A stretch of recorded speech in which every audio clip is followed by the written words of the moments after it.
Hello everyone, welcome to Prince Civil Services YouTube channel. I'm Dheeraj Rajpreet and I warmly welcome you all to yet another session of Polity through MCQs. As you all know that we are discussing the prelims questions, previous year prelims questions based on polity. So we have already discussed 2022, 2021 and 2020 prelims questions. Currently we are discussing 2019, 2019.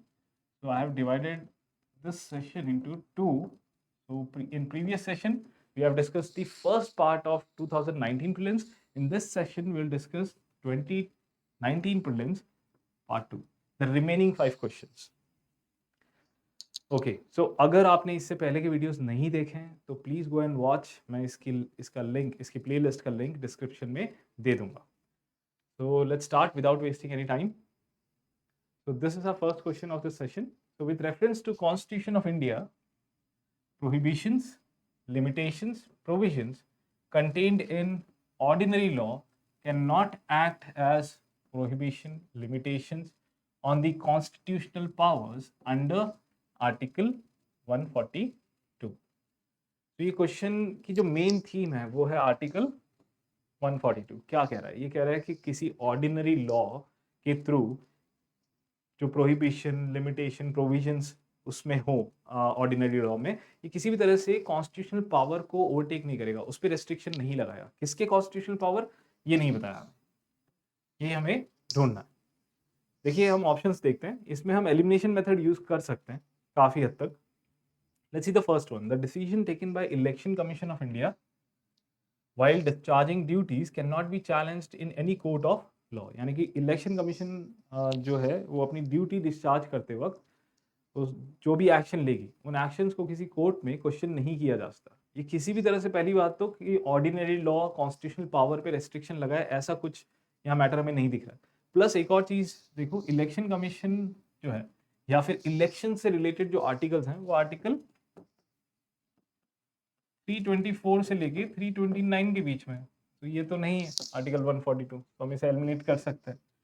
Second C, Supreme Court of India is not constrained, यानी किसी तरह के उस पर restriction नहीं लगाया जा सकता in the exercise of its power by laws made by the parliament. ये जरूर लग रहा है, लॉज यानी कि ऑर्डिनरी लॉ जो कि पार्लियामेंट ने बनाया उसी को हम ऑर्डिनरी लॉ कहते हैं, यानी कि पार्लियामेंट या legislature, state legislature.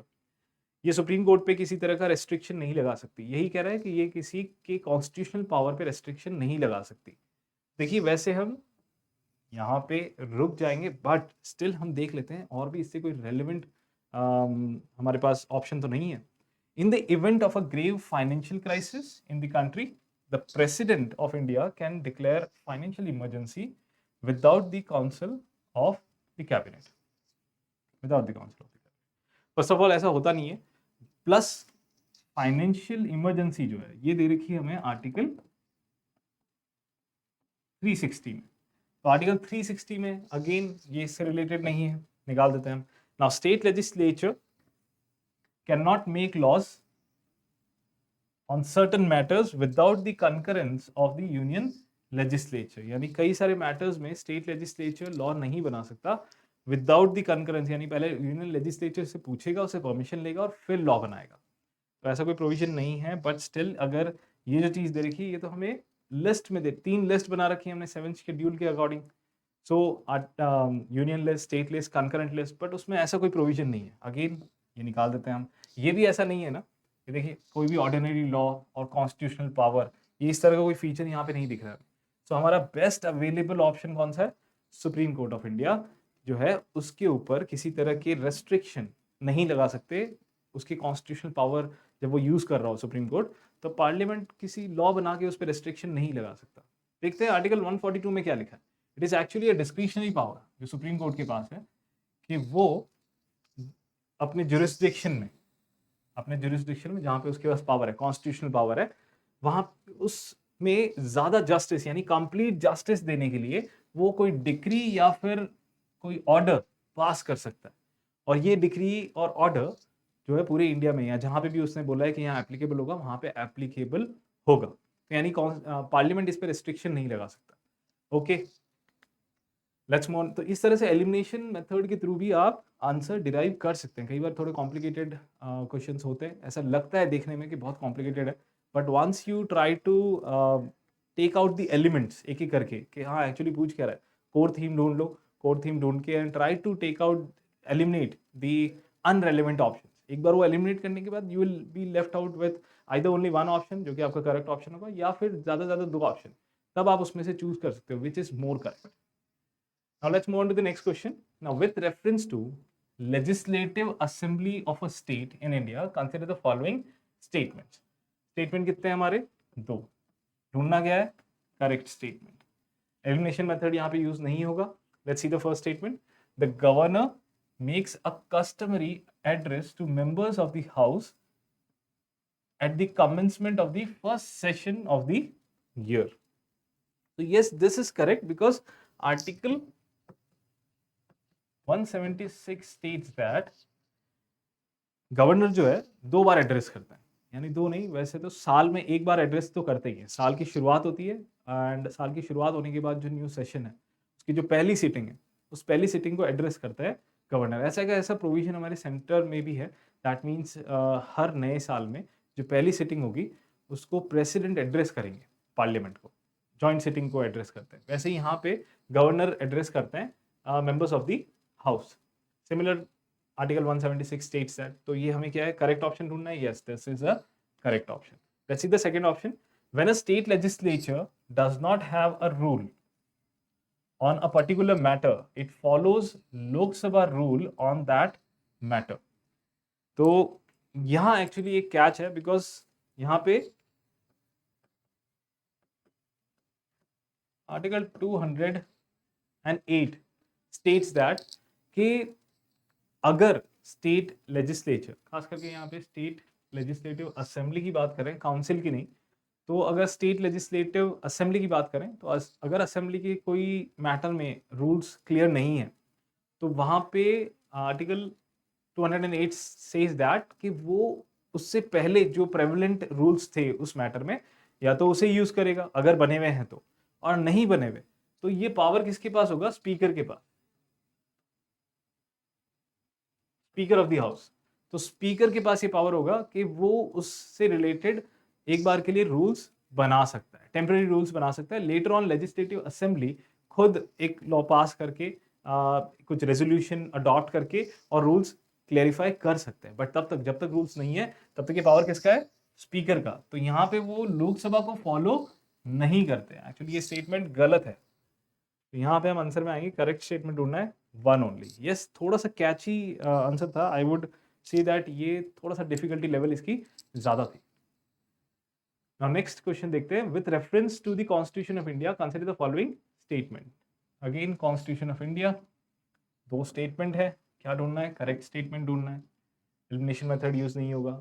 Let's see. No high court shall have the jurisdiction to declare any central law to be constitutionally invalid. ये कह रहे हैं कि सेंट्रल लॉ की कॉन्स्टिट्यूशनैलिटी को जज नहीं कर सकता हाई कोर्ट। क्या ये सही है? हमारे यहाँ पे जो जुडिशियल सिस्टम है ये एक्चुअली एक इंटीग्रेटेड जुडिशियल सिस्टम है, फेडरल जुडिशियल सिस्टम नहीं है जैसा कि यूएस में। यूएस में क्या है? यूएस के अंदर दोनों अलग है, यानी कि सेंटर के जो लॉज है उसके लिए डिफरेंट कोर्ट्स है, अलग कोर्ट्स है इनके लिए, एंड जिसे फेडरल कोर्ट्स कहते हैं वहां पे, और स्टेट के लिए जो है उसके लिए स्टेट कोर्ट्स है। जबकि इंडिया में एक सिंगल सेट ऑफ कोर्ट है। इंडिया में हम एक ही सेट ऑफ कोर्ट है, Supreme Court at the apex level, then high courts in the state, and then lower courts. ये सिंगल सेट ऑफ कोर्ट्स हैं। ये सारे courts central laws as well as state laws and as well as local कोई laws अगर pass हुए हैं, कोई actions हैं, उन सब से रिलेटेड इश्यूज जो होंगे वो सब ये रिजॉल्व करेंगे, डिस्प्यूट्स को रिजॉल्व करेंगे, एडजुडिकेट करेंगे। तो इंटीग्रेटेड जुडिशियल सिस्टम है, तो इस वजह से ये हमारा स्टेटमेंट क्या हो जाता है? गलत, क्योंकि हाई कोर्ट भी कॉन्स्टिट्यूशनैलिटी देख सकता है। देखिए, कॉन्स्टिट्यूशन के बेसिस पे कॉन्स्टिट्यूशनैलिटी देखना किसी लॉ की, ये पावर एक्सक्लूसिवली हमने किसको दिया है? हाई कोर्ट के पास है, सुप्रीम कोर्ट के पास है। लोअर डिविजनल कोर्ट्स जो है या लोअर कोर्ट्स जो है ये ऐसी चीज नहीं देखते। लॉ की कॉन्स्टिट्यूशनैलिटी की क्वेश्चन आते ही वो आगे पास ऑन कर देते हैं या तो हाई कोर्ट को, ठीक है, और हाई कोर्ट उस पर जजमेंट दे सकता है, फिर वो जाएगा सुप्रीम कोर्ट के पास अगर उस पर अपील होती है तो, ठीक है। तो okay, this statement is wrong. Second statement देखते हैं, an amendment to the Constitution of India can not be called into question by the Supreme Court of India, can not be called into question. That means अब यहाँ कह रहे हैं कि अगर constitution को अमेंड किया तो उससे रिलेटेड या उसको क्वेश्चन नहीं किया जा सकता, उससे रिलेटेड कुछ भी कोई जजमेंट नहीं दे सकती सुप्रीम कोर्ट, यानी उसे जज नहीं कर सकती, उसका रिव्यू नहीं कर सकती, ऐसा नहीं है।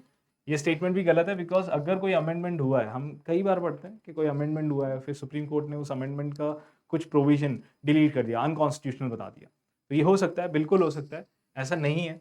एक्चुअली ये जो प्रोविजन है ये एड ऑन हुआ था एक बार, 42nd अमेंडमेंट एक्ट जो है हमारा 1976 में आया था इमरजेंसी के टाइम पे, और इस अमेंडमेंट के थ्रू ये किया गया कि अगर कोई अमेंडमेंट होता है, पार्लियामेंट कोई अमेंडमेंट करता है, तो कोई भी कोर्ट, सिर्फ सुप्रीम कोर्ट नहीं, कोई भी कोर्ट उसे क्वेश्चन नहीं कर सकता, हाई कोर्ट भी क्वेश्चन उसे नहीं कर सकता। ये हालांकि हमने फिर वापस रिस्टोर कर दिया 43rd अमेंडमेंट ऑफ 1977, जो गवर्नमेंट चेंज हुई और जनता दल की गवर्नमेंट बनी, तो उन्होंने 43rd अमेंडमेंट एक्ट के थ्रू ये फिर से रिस्टोर कर दिया। तो ये प्रोविजन नहीं है, अमेंडमेंट जो है उसे भी रिव्यू कर सकती है सुप्रीम कोर्ट। सो हमारा आंसर, करेक्ट आंसर ढूंढना है, एक भी नहीं है correct, so neither one neither two. Let's see the next question, in the context of polity which one of the following would you accept as the most appropriate definition of liberty? now देखते हैं liberty, liberty means freedom, वैसे इन दोनों में difference अभी देखेंगे हम कई बार ऐसे करते हैं लिबर्टी मीन्स फ्रीडम, बट ये दोनों सेम नहीं है, फ्रीडम बहुत अलग है, लिबर्टी बहुत अलग है। हालांकि इसे यूज किया जा सकता है, कई बार इंटरचेंजेबली यूज करते हैं हम, बट पॉलिटिकल सेंस में हमें बहुत ध्यान से रखना चाहिए, हम ज्यादा करके वर्ड यूज करते हैं liberty. See, protection against the tyranny of political rulers, absence of restraint, opportunity to do whatever one likes, opportunity to develop oneself fully। ये दोनों तो सेम है, absence of restraint, opportunity to do whatever one likes, दोनों एकदम exactly same है कि absence of restraints, किसी भी तरह का कोई restriction नहीं है, इसका मतलब आप कुछ भी कर सकते हो, जो आपकी इच्छा है वो कर सकते हो, दोनों एक ही जैसे है। अब बात करते हैं हम पहले डिफरेंस में कि what is the difference between liberty and freedom, उसके बाद आप खुद ही इसका आंसर निकाल सकते हो।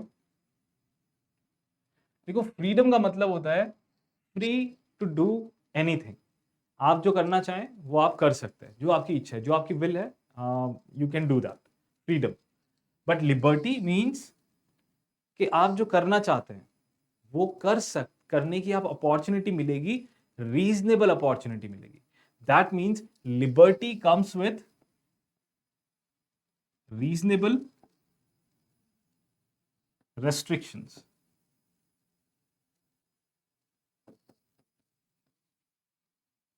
रीजनेबल रेस्ट्रिक्शंस यानी कि लॉजिकल रेस्ट्रिक्शंस, तो हम उस पर रेस्ट्रिक्शंस लगा सकते हैं, बट वो लॉजिकल रेस्ट्रिक्शंस होंगे। तो लिबर्टी का मतलब है कि अपॉर्चुनिटी मिलेगी, आप जो करना चाहो वो करो, बट आपको आप पे रीजनेबल रेस्ट्रिक्शंस लगाए जा सकते हैं। तो अगर हम ये देखें, देखो ये दोनों तो सेम है, अगर यहाँ पे ये होता है एब्सेंस ऑफ, यहाँ पर लेता हूं आर्बिट्री, अगर यहाँ पे एब्सेंस ऑफ आर्बिट्री रेस्ट्रेंट्स होता, यानी कि मन मर्जी से कोई रेस्ट्रेंट्स नहीं है, नहीं लगेंगे, तो ये सही होता। बट क्योंकि यहाँ पे आर्बिट्री रेस्ट्रेंट्स नहीं है, सिर्फ रेस्ट्रेंट्स है, ये गलत है। ये भी सेम वैसा ही है, यानी कि ये दोनों एक्चुअली फ्रीडम की डेफिनेशन है। Protection against tyranny of political rulers, ये तो नहीं है कहीं से इसके ऊपर, हालांकि ये लिबर्टी के थ्रू हमें ये भी मिलता है, अगर लिबर्टी होती है तो यहाँ पे पॉलिटिकल रूलर्स अपनी मनमर्जी नहीं चला सकते। बट स्टिल हमें क्या बोला है, most appropriate definition, most appropriate definition हमारी डी होगी, opportunity to develop oneself fully. आपको अपॉर्चुनिटी दी जाएगी that you can develop yourself fully, ये आपको लिबर्टी मिली, अपॉर्चुनिटी मिली है। Okay, let's move on to the next question, which one of the following suggest that the governor should be an eminent person from outside the state and should be a detached figure without intense political links, or should not have taken part in politics in the recent past. Okay, हम ये कह रहे हैं कि ये suggestion किसने दिया है कि गवर्नर जो है वो स्टेट से बाहर होना चाहिए, जिस स्टेट में उन्हें गवर्नर बनाया है उस स्टेट से बाहर के होने चाहिए, उनकी कोई पॉलिटिकल लिंक्स नहीं होने चाहिए, वो पॉलिटिक्स में पार्टिसिपेट नहीं किया उन्होंने रीसेंट पास्ट में। किसने कहा है ये? First administrative reforms, no. Rajamannar committee, no. Sarkaria commission, yes, Sarkaria commission इन्होंने दिया था, सेंटर स्टेट रिलेशंस पे दिया था, और इन्होंने गवर्नर पे भी बहुत एक्सटेंसिव जो है सजेशंस दिए कि, और प्लस गवर्नर की जो पावर्स है उसको जो मिसयूज किया जाता है as an agent of centre, उस पर भी काफ़ी हद तक इन्होंने बहुत सारे जो है सजेशंस दिए। उनमें से एक सजेशन ये भी था कि अगर उनको बहुत ही एक कॉन्स्टिट्यूशनल फिगर की तरह एक्ट करना है, एक पॉलिटिकल फिगर की तरह एक्ट नहीं करना है, तो उन पे कई सारे रेस्ट्रिक्शंस होनी चाहिए, या फिर कम से कम हम कुछ चीज़ों का ध्यान रखना चाहिए कि वो इस स्टेट से ना हो, इस स्टेट के नहीं होंगे तो इसकी पॉलिटिक्स में ज़्यादा इन्वॉल्व नहीं होंगे, वो पॉलिटिक्स में पहले से इन्वॉल्व ना हो, कहीं उनकी किसी पॉलिटिकल पार्टी के साथ एफिलिएशन है, कोई बहुत ज़्यादा क्लोजनेस है, तो वो फिर बाद में वो बायसनेस होगी उस पोस्ट के साथ, तो इसलिए ऐसा ना हो, ऐसे सजेशन दिया है। बट ये सिर्फ सजेशन है, इसको हमने लॉ के थ्रू बैक नहीं किया है। इट वॉज गिवन इन सरकारी कमीशन ऑफ 1983। तो इसी के साथ आज का सेशन यहाँ पे हम एंड करते हैं। 2019 के टोटल क्वेश्चंस जो हैं पॉलिटी से रिलेटेड वो हम डिस्कस कर चुके हैं। सो अगले सेशन में हम डिस्कस करेंगे 2018। अगर आप चाहते हो कि हम 2018 से भी आगे कंटिन्यू करें, then please comment below and say that हमें आगे भी चाहिए, इसके आगे वीडियोस चाहिए, और otherwise I will stop at 2018। So हमारे पिछले 5 साल के आपके पास क्वेश्चंस हो जाएंगे पॉलिटिकली, जो आपको एक अच्छा आइडिया दे देगा इस बार अगर आप प्रीलिम्स के लिए फाइट कर रहे हो तो, और आगे भी आपके लिए बहुत इंपॉर्टेंट है ये। On this note, I'll end the session and we'll meet again in the next session. Till then, take care and God bless you all.